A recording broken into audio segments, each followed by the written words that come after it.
আমাদের চালটা চিকন চাল তো, এজন্য আমরা চালটা পরে দিতেছি মাংস দেওয়ার পর।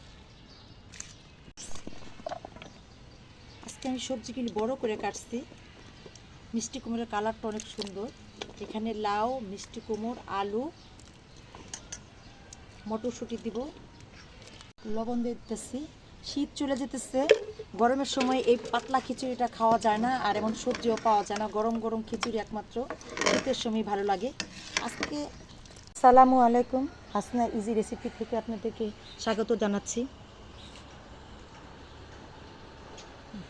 কয়েকটি গাছের সিমও দিব খিচুড়িতে। শীতের সবজিগুলো কথা, গাছে প্রচুর সিম ধরছে। আমার ছেলে আজকে ভিডিও করতেছে।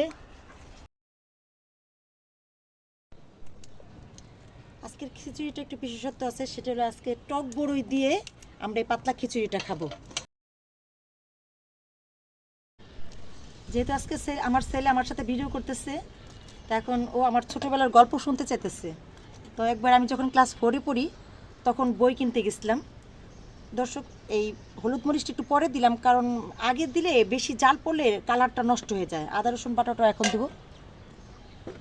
তো আমি তখন মঞ্জুর রহমান স্কুলে পড়ি, ক্লাস 4-এ। বই কিনছি, বই কেনার পর আমার রিক্সা ভাড়া তখন 3 টাকা ছিল। গ্যান্ডারিয়া মঞ্জুর রহমান থেকে আমার জুরানির ভাড়া ছিল 3 টাকা। তো অনেকগুলো বই কিনছি, ছোটো মানুষ। তখন আমি রিক্সা ভাড়াটা কোন বইয়ের মধ্যে রাখছি আর বলতে পারিনি। আমি একটা রিক্সার মধ্যে উঠলাম, রিক্সা চালকটা ইয়াং বয়সেরই ছিল, কত হয়তো 25-27 এই ধরনের বয়স। এই সারা রাস্তা আমাকে আনছে আর সবাই কাছে বলতেছে যে এই বাচ্চা মেয়েটা টাকা হারাই ফেলছে, ওকে আমি মাং নাই, ওর বাসায় আমি পৌঁছে দিতেছি। ঠিক আছে, এইভাবে করতে করতে সে আমাকে আমার বাসা পর্যন্ত পৌঁছা দিল। অনেক ভালো ছিল, তার জন্য দোয়া করি। তো একদিন যখন বইটা আমি পড়তে গেলাম, তখন দেখি যে আমার ধর্ম, আমাদের মঞ্জুর রহমান স্কুলে এক্সট্রা ধর্ম বই ছিল, মানে বোর্ড বইয়ের পাশাপাশি। তখন এই দেখলাম যে আমার সেই 3 টাকা, সেই 84 সালের কথা। তখন মঞ্জুর রহমান, দেখেন গ্যান্ডারিয়া মঞ্জুর রহমান থেকে এই জুরাইনের ভাড়া ছিল তখন 3 টাকা। জানেন, আমার ছেলের কাছে তো গল্পটা অনেক ভালো লাগলো। আপনাদের কাছে কেমন লাগলো? আমার ছাত্রছাত্রীরাও শুনতেছে। তোমাদের কাছে কেমন লাগলো অবশ্যই কমেন্টস করে জানাবে। সিমটা দিতেছি, কারণ সিমটা তো অনায়াসে গলে যায়। আর মটরশুঁটি সিদ্ধ করে রেখেছিলাম, এটা দিতেছি।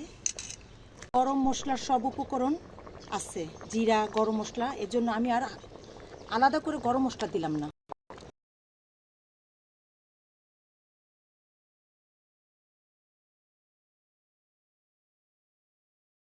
দেখেন কত সুন্দর টক বড়ই, টসটসা লাল মিষ্টির মতো লাগতেছে। আমাদের খিচুড়িটা এমনি হয়ে গেছে, এখন আমরা এটাকে বাগার দিব।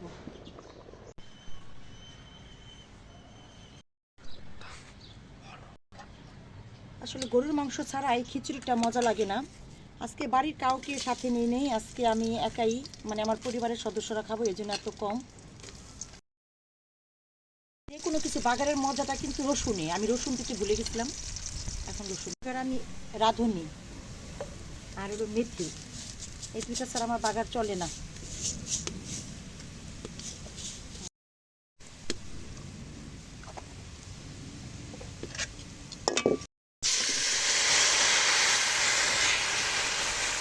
সুন্দর লাগতেছে, ইনশাল্লাহ খেতেও মজা হবে নিশ্চয়ই।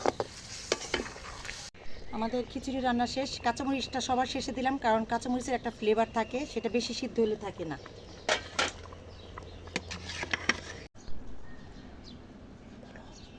দর্শক, তৈরি হয়ে গেল আমার টক দিয়ে বড়ই দিয়ে পাতলা খিচুড়ি।